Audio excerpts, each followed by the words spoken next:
Okay, we've had two major Supreme Court decisions. In a nutshell, I'm going to tell you what they are. The first is regarding the ability of a district court judge to issue a nationwide injunction against a presidential executive order. What the court has said is district courts can no longer implement nationwide bans or injunctions of actions outlined in an executive order. They can only affect the people that are in front of them in court. What that means is, let's say that there's a progressive president and he signs an executive order that says nobody can have handguns. And some guy in Texas challenges that, saying, hey, I want my handgun. Well, the district court can issue an order enjoining enforcement against that person who filed the lawsuit, but it won't affect anybody else in the country. If they wanted to get that kind of relief, they'd have to bring their own lawsuit or wait until the case is eventually decided by the Supreme Court.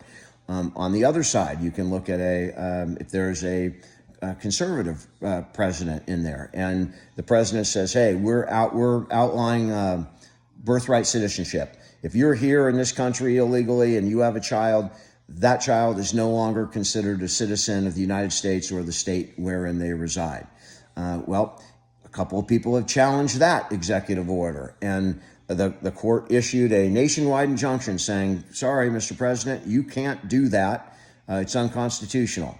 The Supreme Court came back and said, sorry, you can't rule for anybody else except the people that are in front of the court. So for the parties that brought that action, they are still waiting to have that adjudicated. They have relief from the law, but everybody else is subject to the law until it's ultimately decided by the Supreme Court.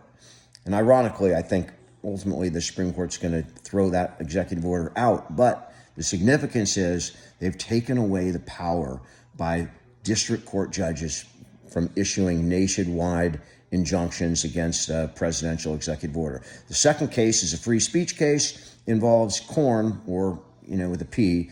And basically there's a law, I believe in Texas, that says, hey, if you want to access corn, you're going to have to provide some kind of identification that we can verify that you're over 18.